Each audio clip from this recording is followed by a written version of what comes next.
It's the Free Relief Golf Podcast.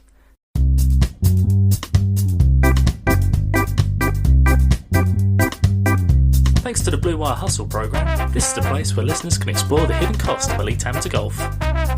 It'll always cost nothing to get some free relief, so let's get on with it, shall we?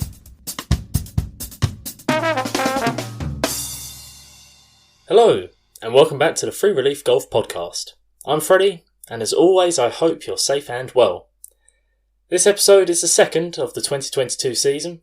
It's a brand new competitive season, but the same podcast format, as I continue to play events across the UK and report back to you, the listener, with the necessary facts and figures so that you may know what it would cost you to do the same.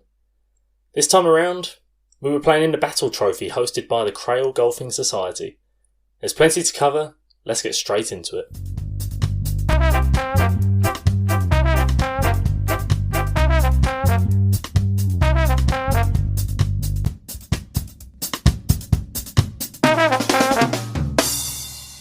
So what is the Battle Trophy? Well, it's a 72-hole stroke play event which counts towards the Scottish Golf Order of Merit, and it has been contested since the year 2000.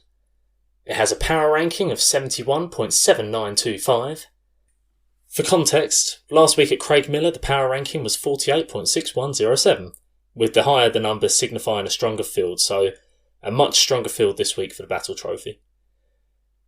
It has a history of producing quality champions, including in recent years well-known Scottish Tour professionals Grant Forrest, who was a Tour winner on the European Tour in 2021, and Connor Syme. The tournament is open to male amateur golfers with a handicap of 1.0 or less, and the actual cut-off for 2022 entries ended up being around 0.0 from having a little look at the reserve list. There's a starting field of 72 players and a cut after 36 holes, which incorporates the top 40 players and ties, just like last week at Craigmillar.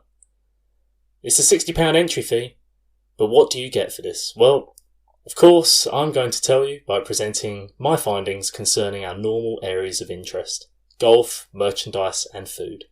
Let's get into it. By starting with the golf. There are two courses at Crail for people who haven't been there before, the Balcomie and the Craighead. But the Craighead, built by Gil Hands in 1998, is considered to be the proper championship test out of the two courses and always hosts the Battle Trophy as a result. Competitors were entitled to one free practice round, and the going green fees in peak season for the Craighead course at Crail is £90 in high season. So there are 3 rounds guaranteed to everyone after practice and the 2 guaranteed tournament rounds. But if you make the cut, there is potential for those players making the final rounds to have 5 rounds in total, meaning the golf itself is of a value between £270 to £450. So for a £60 entry fee, and as it seemingly always is in these elite amateur events, you get very decent value for money on the golf front. Now, in terms of practice areas, truly Crail has everything an elite amateur could ask for, which is probably why a lot of the elite amateurs are members at Crail, whether it's as a home club or an away club. There is a normal range for members, and normally it's off mats, but they put us on the grass at the front of the range with an unlimited supply of golf balls. The range was long enough for drivers to be hit also, which was a bonus. And there was no policing of the golf balls available, so players were entrusted with taking reasonable amounts, which I approved of, as it meant you could take the amount you preferred rather than a generic amount of 25 or 50, which inevitably leads to balls being left on the range by those who wanted less, or with players feeling shortchanged if they wanted more. The only downside of the driving range really was that by being on the grass at the front of it, it was on a downslope, and this made early morning striking somewhat more difficult than normal. There was also a substantial short game area with multiple well-kept bunkers, flag locations and tiers to chip up and down. The putting green was satisfactory, but perhaps a little small for the requirements of the field, as it only had a few holes on it, maybe 6 holes tops.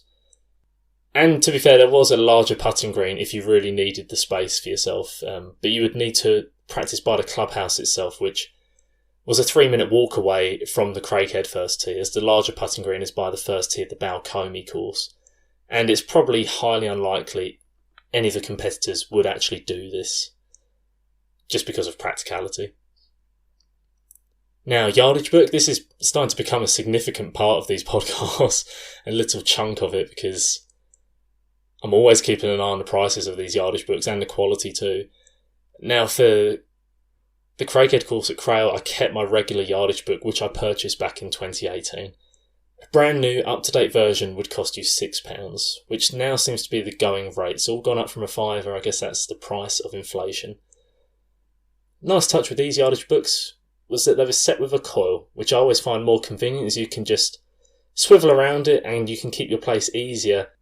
If you're on the fourth hole, you can just stay on the fourth hole. You don't have to keep opening up your book and turn pages every time you open it. So it saves minimal amounts of time, but over the course of a round it adds up. And my final point with the Yardage Books is I did speak with someone who felt that £6 was somewhat excessive for the basic information that they provided. They said they would have been happy to pay £6 for a Yardage Book that was done by Crail Golf, that's Clere, and they do most of the tour books. They do the books at the available Open qualifying as well. I think this is fair enough, but having said that, £6 does just seem to be the going rate now, so maybe we've just got to suck it up and pay it, or keep hold of your Yardage Books from years ago for future prosperity. We've got to start thinking of these things now to scrimp and save the pennies.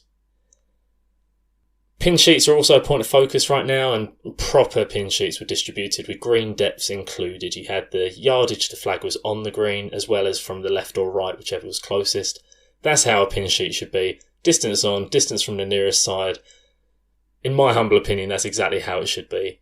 Shout out the St Andrews links that have gone to A, B, C, D, E, F grid pin sheets, which are, quite frankly, useless for anyone trying to shoot any sort of reasonable score on the links courses at St Andrews.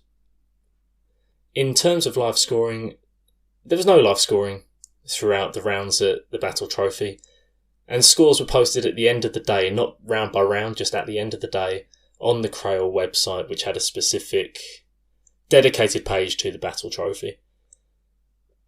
Perhaps this is due to a lack of signal and connectivity in general available at Crail. There was no 3G or 4G access, certainly not in my case with my standard iPhone. But this is perhaps fair enough given it's situated on the furthest corner of the East Nuke of Fife. But I do bring good news, very good news, on the merchandise front. We've been let down in recent tournaments by the merchandise at the end of 2021 and beginning of 2022. But Crail and the Battle Trophy give you a goodie bag. It's a nice little plastic bag with, well, I guess nowadays you should have a paper bag, right, to be environmentally friendly. Bit more on that to come. But the bag was plastic and logoed with the Crail Golfing Society logo. It looked very smart, looked very official, and it included a few handy products such as a bottle of water, a fruit and oat energy bar, some teas, a ball marker with the Crail logo. I love that little ball marker. I've still got my ball marker from 2019 too. And my personal favourite, a bag tag with the Battle Trophy logo on it and a list of former champions on the other side, which you can display on your bag as a bit of a showy off way to say you've played in an elite amateur golf event.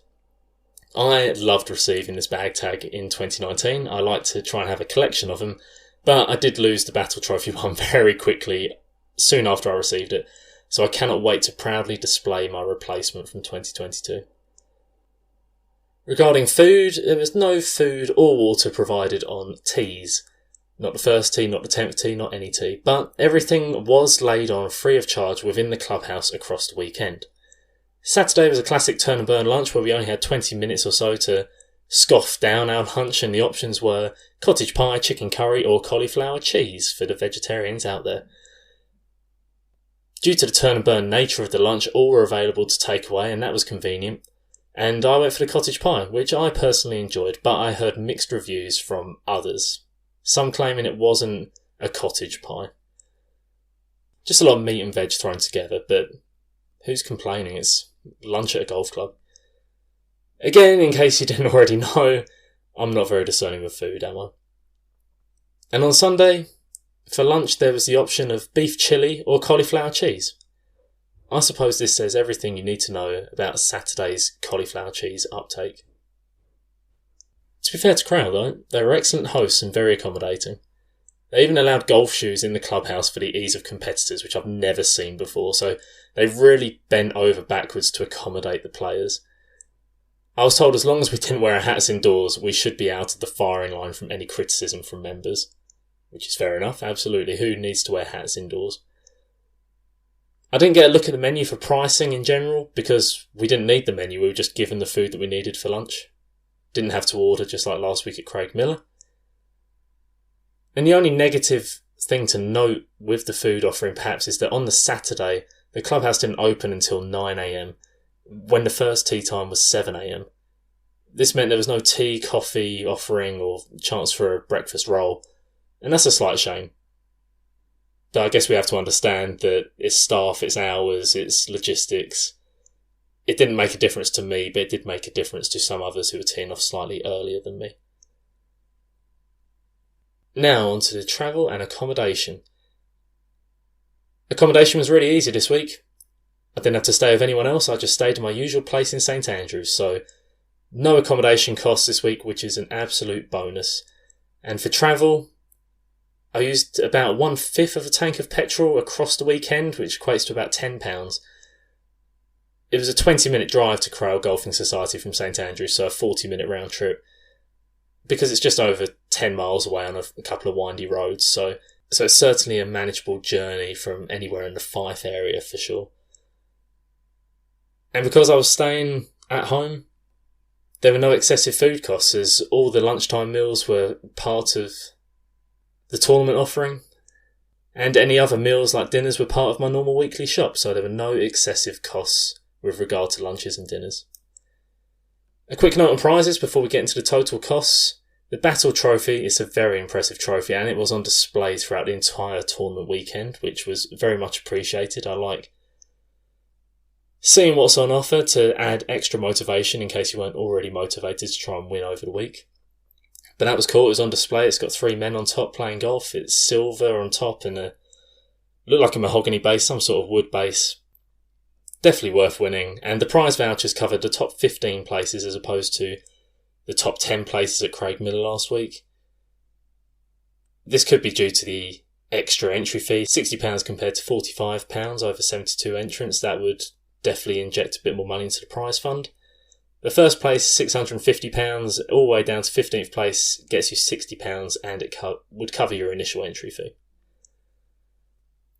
So, the total cost of the Battle Trophy for me, the entry was £60, no extra costs for the golf after I saved on my Yardage Book, and the £10 for the 1/5 of a tank of petrol. Nothing spent on accommodation, nothing spent on excessive dinners. The total cost for me was £70. Definitely going to be one of the best value tournaments I play in this year. And of course, as always, we're not including the bits and bobs like snacks for your golf bag, because that's all just part of my normal weekly shop.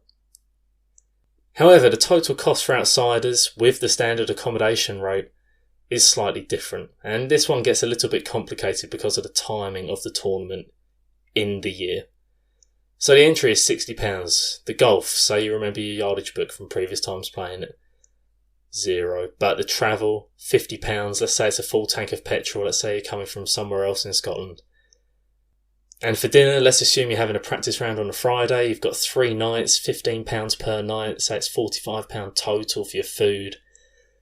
That brings us on to our accommodation cost, which gets a little bit complicated because, having had a look at it, the St Andrews Premier Inn prices, which is the nearest Premier Inn to Crail, there are loads of Airbnbs and bed and breakfasts that you could look at as well, but of course Premier Inns are pretty standard, so they're easier to compare across all the tournaments and the locations we're going to.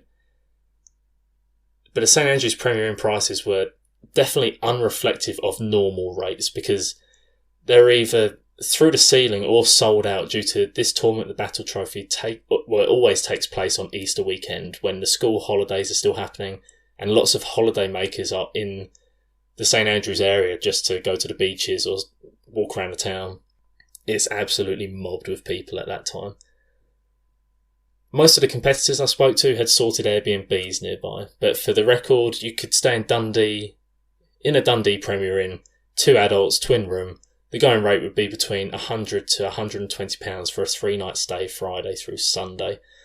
That would be the easiest way to do it. Even though it's slightly further away for the journey, it would add about 20-25 minutes onto your journey, but it would save you so much money because the St Andrews Premier Inn just isn't even worth... it's not even worth considering. You heard it here first. So this, for sure, is a tournament, just like last week in Edinburgh because of the city rates. This is a tournament where Airbnb would be the better accommodation arrangement, just for convenience of location and cost. So once you've accounted for all of your accommodation and travel arrangements, for an outsider playing the Battle Trophy, it would cost you somewhere between £255 to £275 to play it. And all of that brings us to the overall experience rating, the bit that everyone comes to the Free Relief Golf podcast for. If you don't know what the overall experience rating is, well, let me tell you, I've scored out of 5 across 11 different areas, and this is so I can ultimately rank the events and compare them against each other. Those 11 areas are hospitality, practice facilities, practice round offering, course condition, course layout, course setup, organisation, communication, location, parking, and the weather. Out of 55, the Battle Trophy scored 50. And firstly, we must acknowledge that 50 is a substantial score. The tournament only lost marks for some minor aspects of course condition, as there had been heavy rains throughout the early part of the week, which granted they can't do much about, but it did lead to some parts of the course, such as the rough on the 2nd and 10th holes, becoming muddy and tricky to negotiate if you hit your ball there by chance during the rounds. In fact, some of my playing partners were surprised that pick and place conditions weren't in operation during the tournament. In addition, there was a minor organisational issue, as there was a misprint in the terms of the competition whereby it was stated that distance measuring devices were not allowed. This caused massive panic for some, as every tournament, bar none, allows distance measuring devices as standard, be they lasers, GPS watches or otherwise.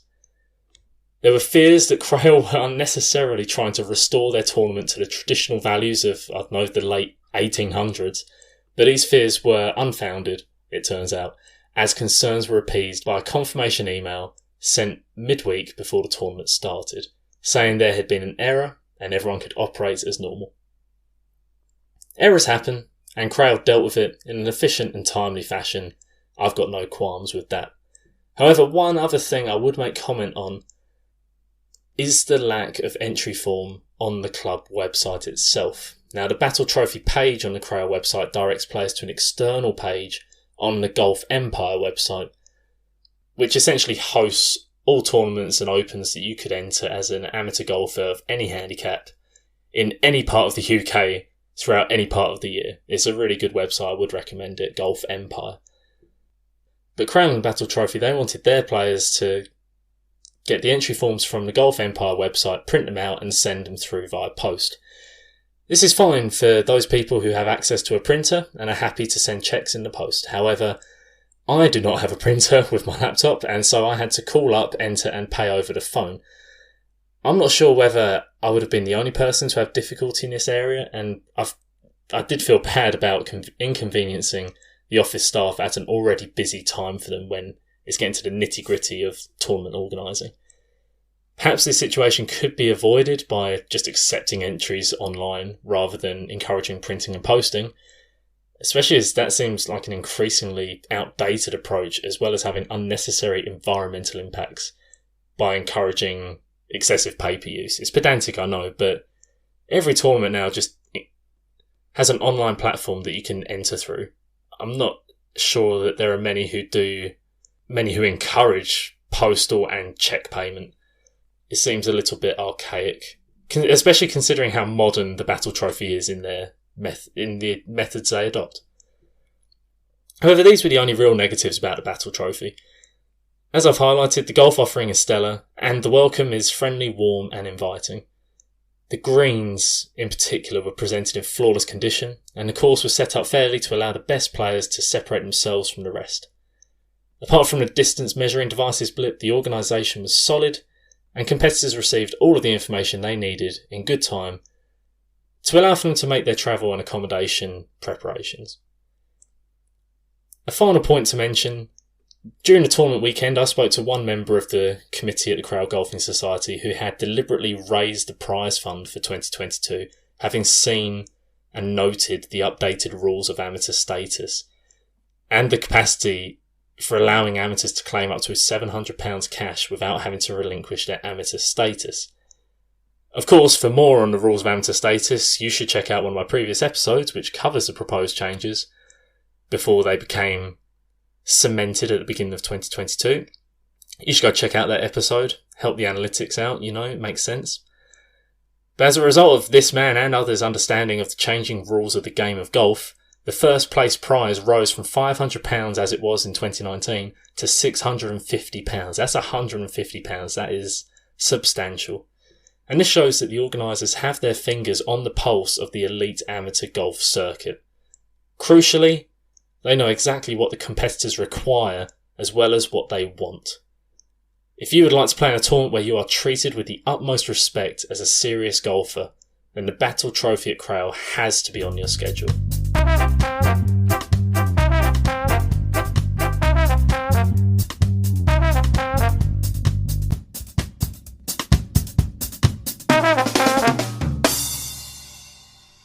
So that was every practical thing you need to know about the 2022 Battle Trophy hosted by the Crail Golfing Society. If there is anything major that I've missed out that you would like to have heard or that you would have found useful for your future planning or even my future planning for events, then get in touch with the podcast. We're on Instagram, we're on YouTube as the Free Relief Golf Podcast, and you can always get in touch with me personally at freddielawrence.golf@gmail.com. I would love to hear any feedback you have to make future episodes specific to what you'd like to hear. And finally, before I leave you, another quick shout out to my newly launched bonus subscription podcast series, The Follow Through. You can subscribe to the series through Spotify for $8.99 a month, or you can head over to the Free Relief Golf Podcast Patreon platform, where you can give as little or as much support as you wish through the multiple tiers that I've set up. Each tier yields different levels of access to my personal golfing progress and tournament results throughout the 2022 season. If you're interested in my specific golfing stories rather than just the costs that all these tournaments involve, the Follow Through is the place to find all that information. I'll put the appropriate links in the episode description, so head on over if you would like to follow me through my personal golfing journey. Now next time, well, it's not going to be for a little while, I'm afraid. I'll be continuing to document my golfing progress over on my subscription podcast as previously advertised.